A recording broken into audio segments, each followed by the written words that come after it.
Hey, y'all ever notice how many people are into brand names?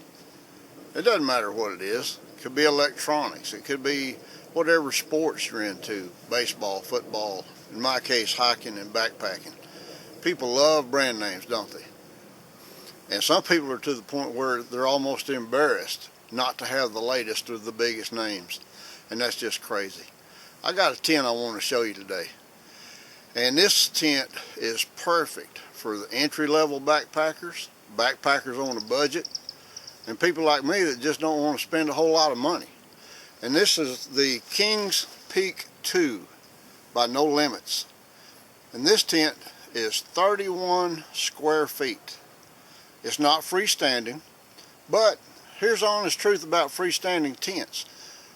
Everybody's going to stake them out anyway, because if you don't, one, the floor is going to wrinkle up, the sides are going to sag, and if you ever get out of it and it's empty, the wind's going to blow it away like a Chinese lantern. So don't let that kind of stuff fool you. You know, the hype is just crazy on things that are out there. So let's set up this tent and take a look at it. Okay, you see the first thing I've done is I've put down a Mylar emergency blanket, and that's what I use instead of buying a footprint. If you look at the weight of footprints and you add that to the weight of your tent, what's the use of buying light tents anyway? You just keep adding to the weight. So a Mylar emergency blanket makes a good ground cloth, protects the bottom of your tent, and helps keep moisture from coming up out of the ground into your tent. So anyway, that's just my personal preference. You can use it whether you want to or not. But let's start setting it up. Okay, let me show you on these poles. These poles have got an extremely lightweight pole system. And it's like the DAC aluminum poles you're going to find on the high dollar tents. And it's not an ugly stick fishing rod. It's not unbreakable. Just like with a high dollar tent, you got to be careful and use judgment when you're putting these together. It's aluminum. It's extremely lightweight and it will bend. If you look at the reviews that I've seen, people say, well, my pole broke and this, that, and other. It's not an ugly stick fishing rod. Be careful with it. It's a backpacking tent. It's ultra light. It's not indestructible. But this is a good pole. They're good. Okay? So let's put these in and we'll see how it goes.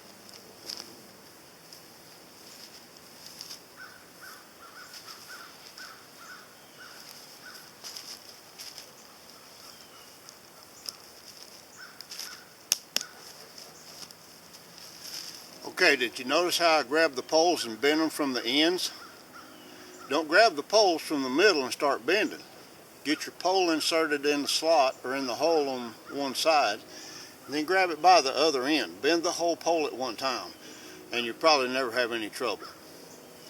Okay, now once you've got your four corners staked out, you've got your rods in, well, let's just lift this up, and we'll kind of roll that ground sheet in right up underneath. Reason being is if it does rain on us, it's not going to collect on top of your ground sheet and run in between the ground sheet and the bottom of the tent, keeping your floor dry. Now these are the stakes that come with the King's Peak 2. It's just a standard hook style stake, but it is an aluminum alloy. And even though it's aluminum, it's an alloy that's stiff. They will bend if you just hammer the crap out of them, but hey, this tent is 3 or 4 years old. Been on top of the Chisos Mountains down at Big Bend, and the stakes are still good. Sure, you could replace them with other aluminum stakes, but why? Use them. Just because it's a hook style stake and it doesn't look cool? There you go, back to that brand name stuff and images again. Just use it. Okay, now I've staked out the other three corners where aluminum poles are. This is the last one. And when you stake these out, you don't want to stretch it too hard, but you want to be sure to stretch it enough that you get a nice tight floor in your tent. Nobody backpacks with a hammer, so just find whatever you can. Okay. So here's our basic tent is set up. We got 2 stakes on each end, and we got 2 stakes on each side to keep our floor nice and taut where our poles are. Now see, that's not that big of a deal. And we got a good stretch, good taut tent. Now I don't know if y'all noticed or not, but you see the height at the toe end of this tent? You've got a massive amount of room down there where your feet are.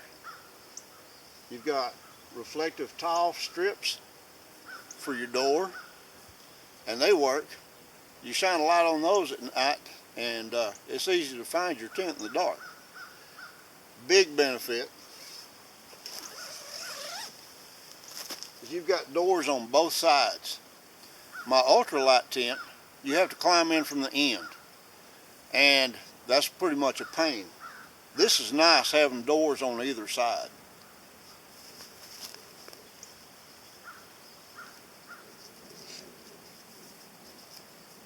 You roll up your doors, tie them out of the way. Remember what I said at the beginning? You've got 31 square feet. Compare that to a lot of the high dollar brand name tents. 31 square feet.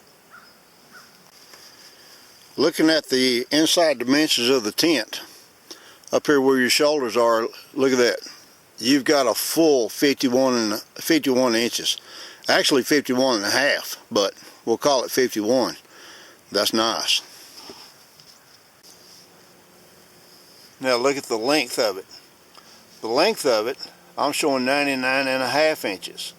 I don't know what their dimensions call for, but you can see what it actually is, 99 and a half. That's pretty nice length on a tent, especially a light backpacking tent. Here's another nice feature that just comes standard on the tent. It comes with a gear loft, and it's a good sized gear loft. It's removable if you don't want it hanging over your head, but it's handy at night. You know, you want to store your cell phone, bandana, a bottle of water, anything. It's right there above your head within easy reach. Also a nice little feature, it comes with a hook that's already sewn in above your gear loft where you can hang anything you want to hang. In my case, I might want to hang my headlamp if you want to do a little reading at night, or if you're just looking for something in the middle of the night. That's really handy. Just so you can get an idea, I've got my thermarest pad in here, and I've got probably 12 full inches from the end of the pad to the head end of the tent. Down at the foot end, I've probably got a foot and a half. There's plenty of room in here. If you want to put your dog down there, I usually put my backpack and stuff down there because I don't leave anything outside.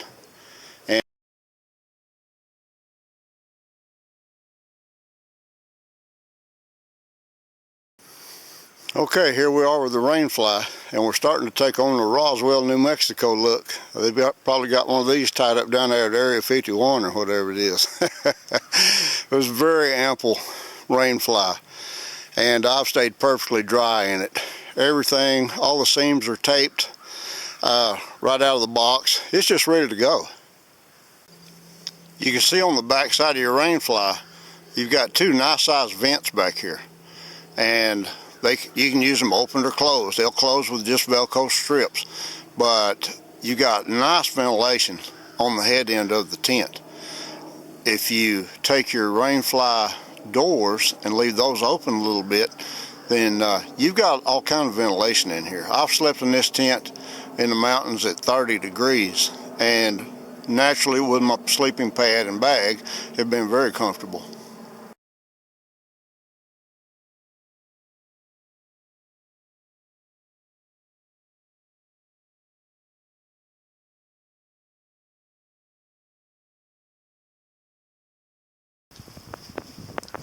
Would you look at this? The amount of vestibule space you've got in this thing is just ridiculous. And you've got this on both sides. How much more room could you ask for in a backpacking tent?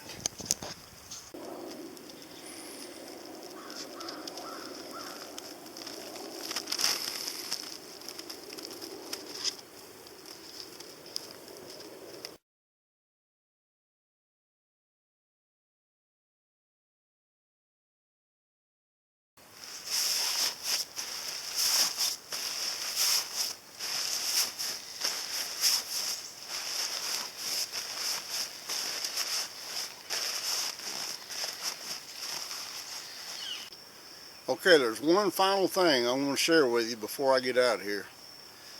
What's the weight of this tent? You've got more room than you do with a typical backpacking tent, all the way around, height-wise. You've got vestibules with storage. You could park a Volkswagen in there. But how much does this tent weigh? Well, let's check it.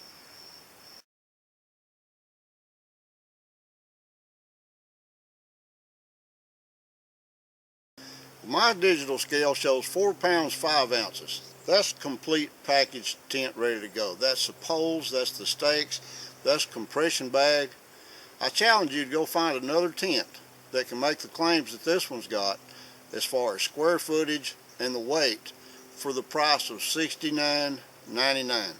You're not going to pay $300-400. It's $69.99. How you going to beat that? You got a good quality tent. You've got a lot of room. I use this myself up in the mountains. My daughter used it 2 years ago on the Eagle Rock Loop in Arkansas. Matter of fact, she just bought a new one because she's fixing to do the Eagle Rock Loop again. So, hey, if you're looking for a nice tent, a reasonable weight with plenty of room for backpacking, just check it out. Go to the internet, look for No Limits King Peaks 2. You're going to be surprised how easy it is to get a hold of one of these. If you like my video, give me a thumbs up so I'll know if I'm wasting my time or not. Anyway, see you later.